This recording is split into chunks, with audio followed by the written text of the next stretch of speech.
Assalamualaikum warahmatullahi wabarakatuh. Kembali dengan saya Nadia Nugraha. Di sini saya akan sedikit menjelaskan atau mempresentasikan mengenai perkuliahan gambar teknik sesi ketiga, yaitu mengenai menggambar bentuk bidang dalam gambar teknik.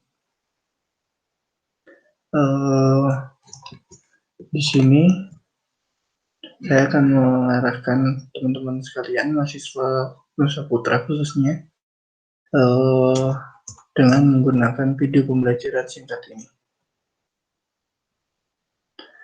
Sebelum mulai perkuliahan, di sini ada sedikit motivation letter dari Neil Armstrong. It's one small step for man, one giant leap for mankind. Nah, untuk pokok pembahasannya di dalam materi video pembelajaran sesi ketiga gambar teknik ini, itu ada 8. Itu pertama gambar sudut, gambar segitiga, bujur sangkar, lingkaran, garis singgung lingkaran, segi 5 sampai segi 10 beraturan, garis elips dan butir telur, dan yang terakhir itu parabola dan hiperbola. Di mana masing-masing dari gambar bidang ini nanti ada beberapa langkah cara membuatnya agar teman-teman bisa memahaminya lebih mudah. Itu yang pertama mengenai gambar sudut. Gambar sudut hasilnya kurang lebih seperti yang ada di pojok.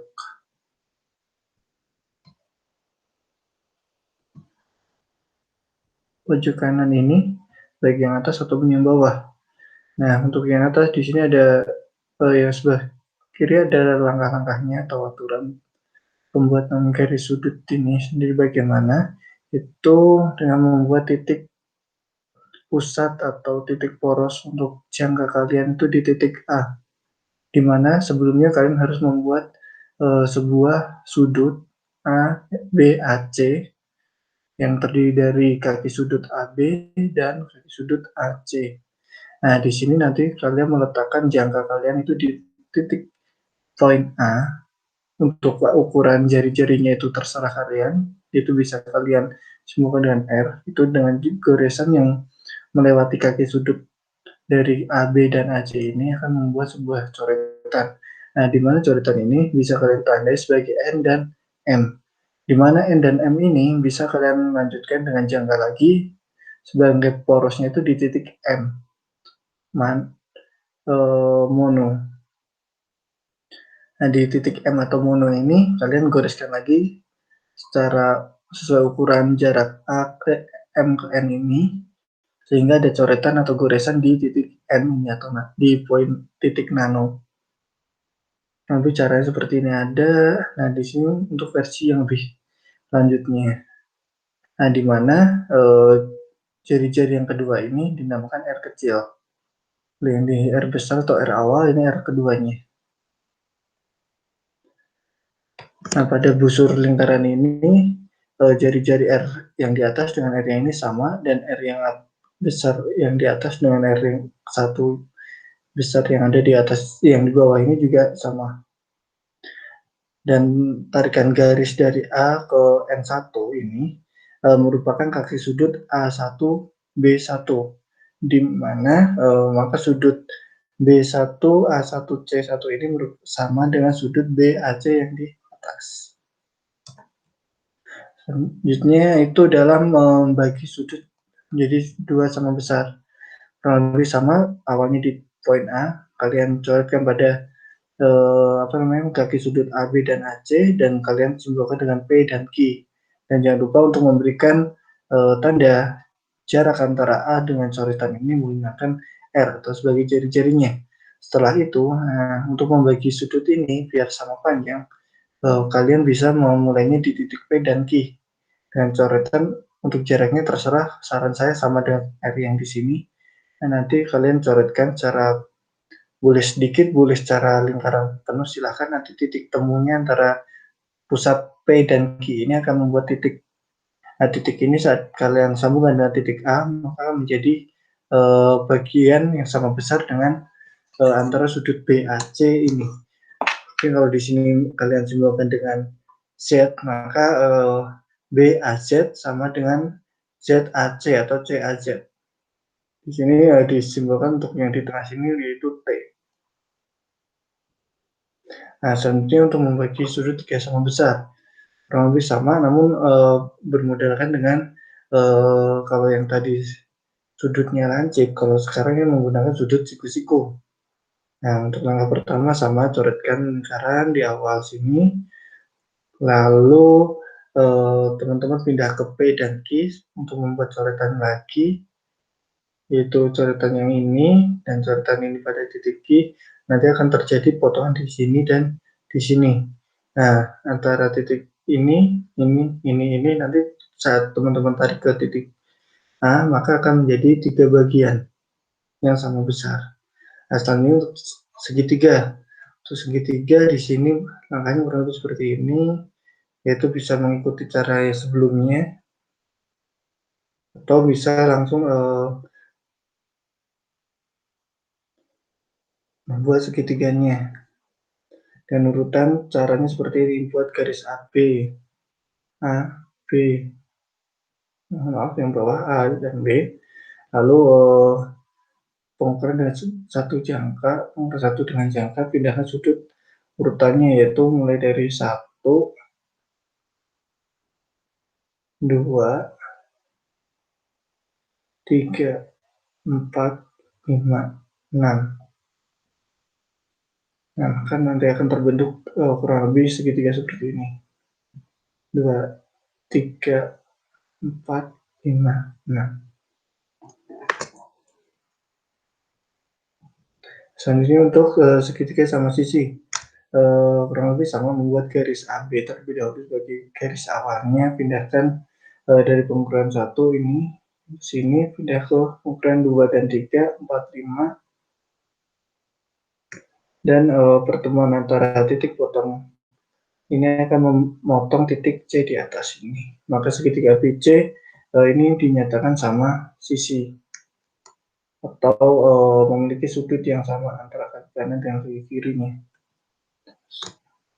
Nah, sedangkan ini, maaf, kalau ini sama sudut atau sama kaki kalau bahasa matematisnya.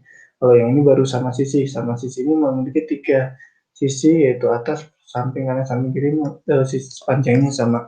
Itu caranya dengan bantuan garis AB, lalu dari A goreskan ke atas, dari B goreskan ke atas, maka titik temu antara dari A dan B ini membentuk titik C. Kurang lebih yang ini tadi juga gitu. Nah, ini bujur sangkar. Bujur sangkar ini kalian yang pertama harus buat yaitu lingkaran dengan titik M di sini. Nah, setelah lingkaran titik M kalian dapat, memilih titik antara A, B, C, D ini. Kalau saya menyarankan itu titik AB untuk agar bisa saling memotong. Nah, nanti AB ini akan membentuk jari-jari atau diameter dari lingkaran tersebut. Nah, dari titik A atau titik B, teman-teman bisa goreskan dari atas ke bawah, dari B juga dari atas ke bawah, maka di sini ada titik temu. Nah, titik temu ini nanti bisa teman-teman gunakan sebagai pembentuk titik C dan D-nya ini, atau sebagai titik lipatan atau potongan dari garis C dan D. Setelah potongan A, B, dan C, D terdapat, bisa teman-teman tarik garis lurus, maka membentuk bujur sangkar. Untuk lingkaran sebenarnya cukup simpel, yaitu hanya dengan memutarkan jangka saja. Dengan berarti jari-jarinya atau R-nya itu A, jarak A dan B. Namun untuk membuat potongan lingkaran itu teman-teman bisa melakukannya seperti ini. Ikuti tahapan ini, mulai dari tentukan lingkaran ini sampai ke bawah ini. Maka teman-teman akan mengetahui keliling lingkaran kenapa dibagi menjadi 8 sama besar dan lainnya. Nah, di situ nanti teman-teman bisa mengetahui asal-usul rumus keliling lingkaran juga. Nah, selanjutnya garis singgung lingkaran. Garis singgung lingkaran di sini yaitu kalau di matematika itu biasa diformulasikan dengan Y sama dengan X kuadrat plus BX dan lain-lain. Nah, namun di dalam gambar teknik ini teman-teman hanya minta agar bisa membuat garis singgung ini, tapi menggunakan teknik cara gambar teknik. Caranya terdapat di sini. Ini segitiga 5 beraturan, kurang bicara seperti ini, hasilnya kurang lebih seperti ini. Segi 6 beraturan sama ini lebih simpel daripada segi 5 beraturan. Tinggal garis, nah titik sini tinggal sambungkan dengan ujung lingkaran dari titik A dan titik B. Kalau dengan untuk segi 5 itu agak cukup ribet, mulai dari lingkaran dengan titik M, A dicoretkan, B dicoretkan. Selanjutnya dari yang akan menemukan CD, dari C atau D dicoretkan, nanti akan menemu sudut-sudut titik temuan yang lebih baru lagi. Dan segi 7 kurang lebih sama seperti segi 6, lebih simpel daripada segi 5-nya. Terus ada segi 8, ada segi 9, namun di sini gambarnya kurang begitu jelas. Bisa teman-teman cari juga di internet seperti apa gambar jelasnya. Tentunya ada segi 10. Nah, segi 10 ini merupakan kembangan dari segi 5, di mana dari yang segi 5 bisa teman-teman tambahkan coret goresan-goresan. Nanti di sini ada caranya, maka terbentuk segi 10 ini. Nah, selanjutnya untuk elips. Elips itu merupakan oval atau dinyatakan lingkaran, tidak dibilang lingkaran juga iya. Karena kalau lingkaran itu memiliki jari-jari yang sama sehingga semua sisinya itu terlihat rata atau lebih bundar. Kalau untuk kayak ini merupakan gabungan. Kalau secara asal usulnya ada merupakan 3 bagian lingkaran yang digabungkan dengan bantuan garis-garis. Dimana ini nanti akan membentuk sebuah elips. Makanya kurang lebih seperti ini. Selanjutnya ada bulat telur. Nah, untuk bulat telur sendiri itu merupakan kembangan dari lingkaran juga, dimana nanti bisa teman-teman kembangkan dengan adanya bantuan garis singgung tadi untuk cara kurang lebih seperti ini. Terus ada parabola. Nah, untuk parabola ini merupakan garis terapan, di mana biasa digunakan oleh anak-anak statistik dalam membuat sebuah grafik. Begitu juga gambar hiperbola. Ya, ini sangat bisa dibilang tahapan yang lebih lanjut. Nah, lebih itu untuk materinya, dan di sini saya juga melampirkan tugas untuk perkuliahan sesi ketiga ini, yaitu buatkan gambar bentuk bidang sesuai dengan contoh dan arahan di atas, yaitu meliputi sudut, segitiga, bujur sangkar, lingkaran, garis singgung, segi 5 sampai segi 10, dan elips telur. Nah, untuk gambar sudutnya sendiri itu teman-teman bebas mau